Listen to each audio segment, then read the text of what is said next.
Hey gaze, how are you? Tonight, imagine stepping into a time machine, not one made of metal and wires, but of memory, dust, and the quiet echoes of your own DNA. We're traveling 10,000 years into the past to stand beside our ancestors and ask a simple question. What was life truly like for them? Picture the edge of an endless sheet of ice, not the smooth white calm of imagination, but a vast, groaning colossus, cracking, shifting, and bleeding water from a million fractures. The air is thin and sharp, heavy with the scent of cold stone and ancient frost. Before you stretches a glacial kingdom that has ruled the world for 100,000 years, a frozen monarch now slowly dying, and then a wisp of smoke. A flicker of orange against the endless white. There, by a small fire, huddle figures wrapped in fur and hide. Their faces glow in the firelight. A family, a hunting band, fragile warmth in a vast, indifferent wilderness.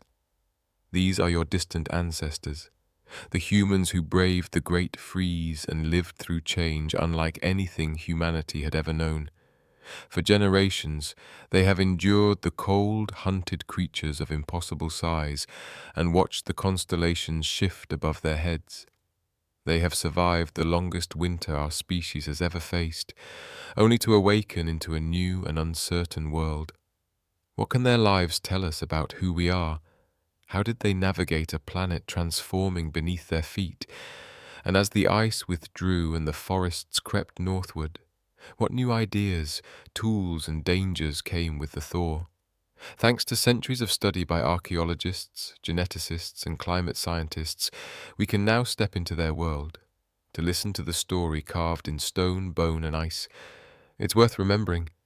Without the knowledge and comforts of today, we wouldn't last a single night in their place. Their world demanded constant awareness, skill, and endurance simply to stay alive. A world in transition. Humanity now stands at the crossroads between two great ages. The world that shaped your parents, their parents, and countless generations before them is fading. Geologists of the far future will call it the Pleistocene, an era of relentless ice and bitter cold. But the world emerging now, the one your descendants will inherit, is something entirely new. They'll call it the Holocene, the epoch we still live in today. This monumental shift officially began around 11,700 years ago, but for the people living through it, it wasn't a date. It was a feeling. The soft mud replacing frozen ground beneath their feet. The return of birds they'd never seen before. The thaw of rivers long locked in ice. They didn't know the science, only the stories told around campfires, tales of a great white serpent slithering back to the north, releasing the world from its frozen grip. The truth, however, was written in the rhythm of the cosmos. The earth, it turns out, dances to a slow celestial beat, what we now call the Milankovitch cycles. Our planet wobbles slightly as it spins, its orbit stretching and relaxing over 100,000 years, and its axis tilting back and forth across 40,000. When these rhythms align just right, the northern hemisphere cools and ice takes command. When they drift apart, warmth returns, and the glaciers retreat.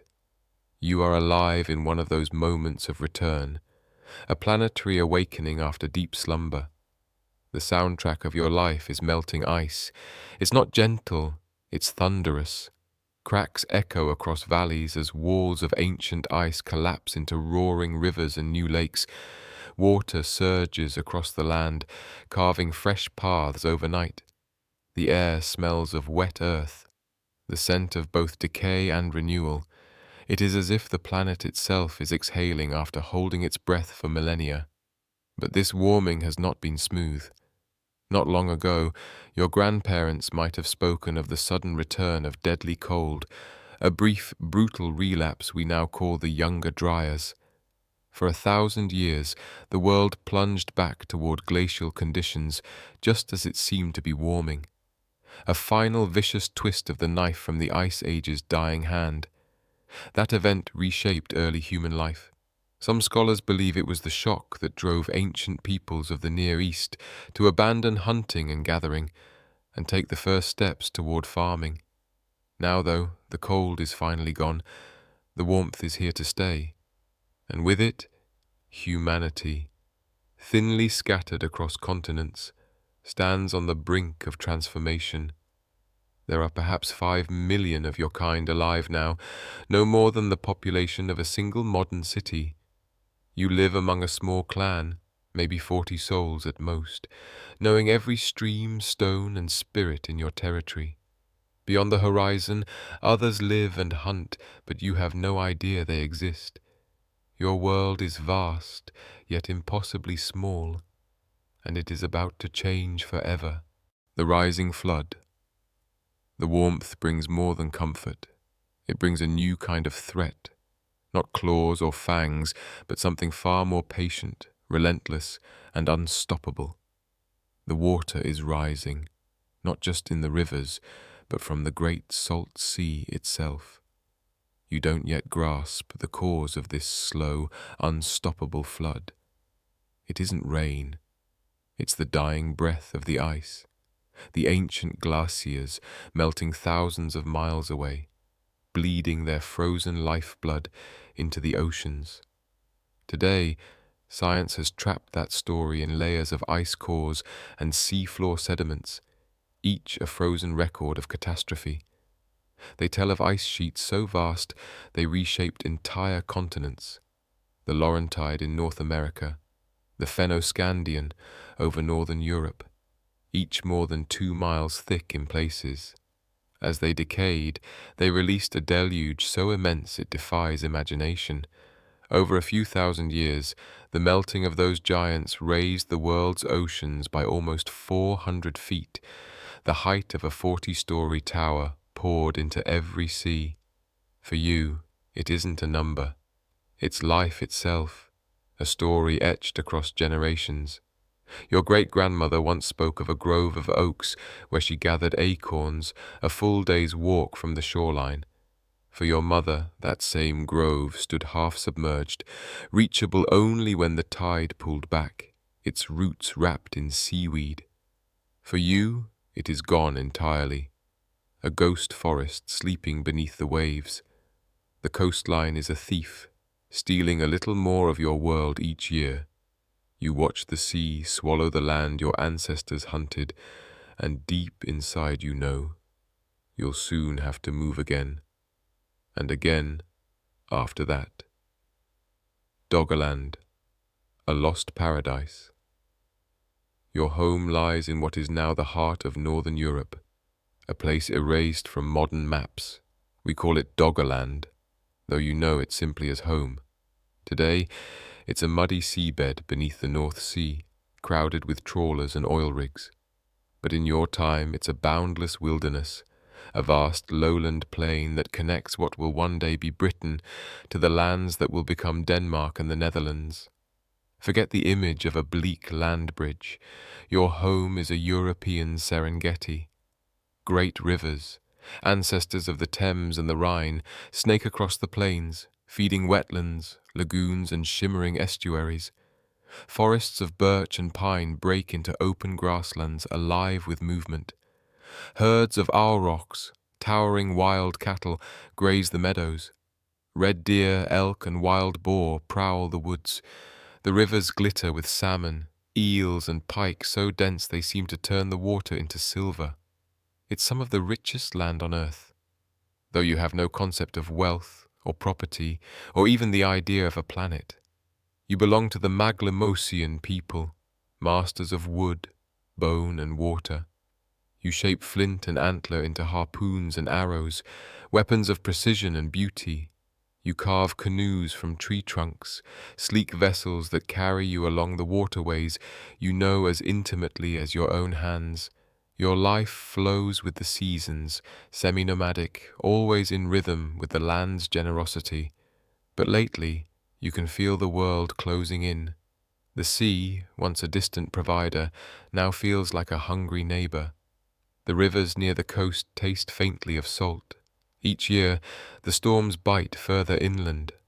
What was once a sprawling plain is breaking apart into a scattering of islands. Then comes the day that will echo through story and song for 1,000 years. Far to the northwest, beyond the horizon, a vast section of the continental shelf collapses into the ocean. We will one day call it the Storegga Slide, a submarine landslide of unimaginable scale. It unleashes a colossal tsunami, a wall of water 30 feet high that sweeps across Doggerland's lowlands. It doesn't drown your home in a single blow, but it wounds it beyond recovery. Salt water poisons the soil, forests fall, entire communities vanish. The land of your ancestors becomes a patchwork of marshes and shallow seas, a graveyard of memories. You are not alone in this loss. Around the world, the same story is unfolding. To the southeast, the great tropical continent of Sundaland, once connecting Sumatra, Java, and Borneo to mainland Asia, sinks beneath rising seas, leaving behind the island world of Indonesia. To the south, the land that once joined Australia to New Guinea and Tasmania is severed forever. Across cultures, echoes of this global drowning will survive in myths of great floods and wrathful gods. The stories of Noah, of Utnapishtim in the Epic of Gilgamesh. Perhaps they are not mere legends, but faint, collective memories of a time when humanity watched its world dissolve beneath the waves. The Vanishing Giants. As the seas rise, the land itself grows quieter. The thunder of the giants fades. For countless generations, your people have shared this world with titans, what science will later call the Pleistocene megafauna. But to you, they are simply the other great powers of the earth. You have seen the woolly mammoth, a moving hill of fur, its tusks gleaming white arcs of power. You've kept your distance from the short-faced bear, a creature that could meet a man's eyes while standing on all fours and run faster than a horse. You've heard the shriek of the saber-toothed cat and found its victims, bison with throats ripped open by teeth like blades. These beasts are not myths. They are the world itself. To hunt them is the ultimate trial, not of courage alone, but of wisdom and unity. A mammoth hunt is no lone act. It's a communal ritual. You know how they move, where they feed, and how to corner them. Scouts watch for the weak and the old. The kill site is chosen with care, a bog, a ravine, any place where size becomes a curse. Archaeologists will one day find the proof. Fluted stone spear points buried deep in mammoth bones, evidence of precision and power. You wield the atlatl, the spear thrower, an invention that transforms your arm into a weapon of astonishing reach. When the strike comes, it's chaos, shouts, the thunder of hooves, the crash of spears against hide, the mammoth's dying roar shaking the air. Victory means survival. It means warmth, meat, tools, clothing, life through the long, dark season. But such triumphs are fading. The giants are vanishing. You live at the end of an age, the great quaternary extinction. More than half the world's large animals will disappear forever. Who killed them? 2 culprits stand accused. The first, your own kind. The overkill hypothesis claims that humans, armed with new weapons and expanding rapidly, hunted the slow-breeding megafauna to oblivion. The second suspect is climate itself, the warming that remade your world, replacing the cold, dry grasslands the giants needed with dense, soggy forests where they could not thrive. The truth, most likely, is both, a grim partnership of human ambition and nature's upheaval. Climate pushed the beasts to the brink. Humanity delivered the final blow. In some lands, like the Americas and Australia, where humans arrived late, the collapse was swift and brutal. In Africa, where animals had evolved alongside humans for ages, the losses were lighter.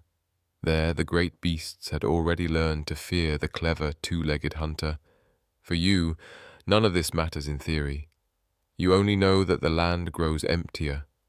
The great shapes are gone, leaving only silence and memory. Even the trees whisper of their absence. Fruits once meant for giant ground sloths now hang uneaten, their seeds trapped within. The world bears the marks of lives it no longer contains. When you were a child, your elders told stories of mammoths and cave lions.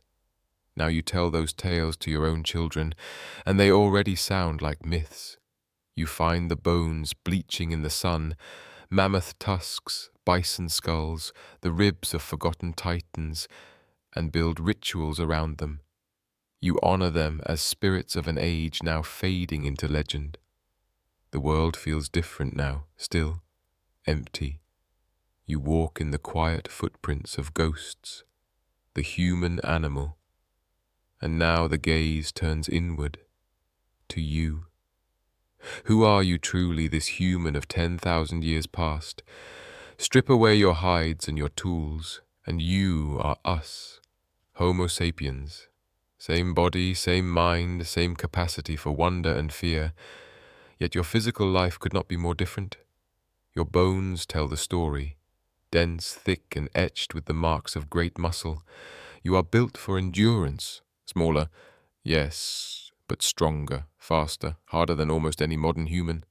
Your life expectancy is short by our standards, about 30 years, though that number deceives.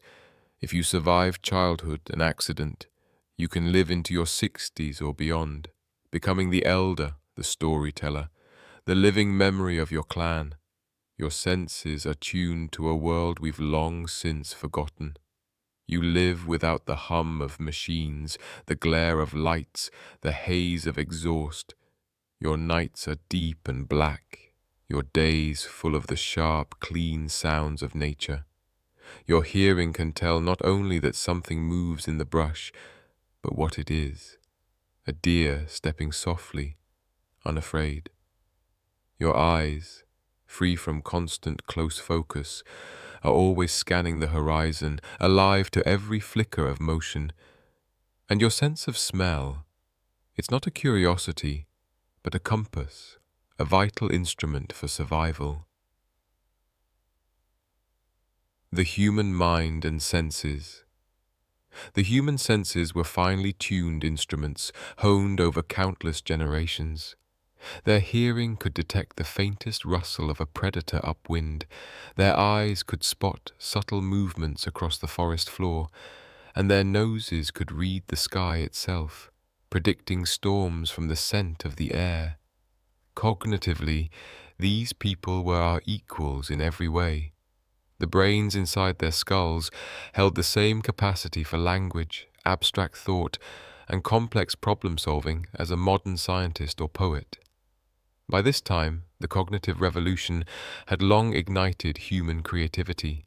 They inherited a world in which imagination, foresight, and storytelling were already vital tools. They could conceive of things unseen, spirits, distant lands, or the forces of nature. They told stories, shared humor, and experienced love, grief, and jealousy as deeply as anyone in our modern age. Though their lives were physically demanding, they were far from brutish. Their intelligence was practical and honed, embedded in the daily experience of survival. Knowledge flowed through their minds like water through a river, accumulated across generations and verified by first-hand experience. Every hill, stream, and grove was mapped in their memory, every plant and animal catalogued, which leaves healed, which berries poisoned, which fibers made rope, which animals migrated with the seasons. The environment itself became an encyclopedic extension of their consciousness. Social networks and survival. Their lives were tightly bound to their social networks. Bands of 25 to 50 people, usually related, relied entirely on each other. There was no written law, no government, only the intricate web of kinship, friendship, and shared responsibility. Survival depended on cooperation. Meat from a successful hunt was distributed according to cultural norms. Children were cared for collectively, and knowledge of one individual belonged to the entire group. Their social brains were constantly engaged, reading complex interactions, negotiating alliances, resolving disputes, and reinforcing bonds through ritual, gossip, and shared labor. Even the wear on their teeth tells this story. Archaeologists have found marks not from chewing, but from using teeth as tools, gripping leather to stretch it, holding plant fibers to braid rope. Every part of their body was adapted to life in a demanding world, a world of spirits and symbols. Though survival was essential, life was far from purely practical. The Maglemosian people, whose home stretched across the marshy lands of northern Europe, lived in a world alive with spirits and symbolism. Their new environment, flooded and fluid after the drowning of Doggerland, was dominated by rivers, wetlands, and dense forests. Here, every morning began in a dome-shaped hut of bent saplings and animal hides, with the day's first task a quiet visit to the river. Ingenious fish traps, woven from willow branches, funneled pike, eels, and perch into baskets, providing reliable food without the hazards of hunting.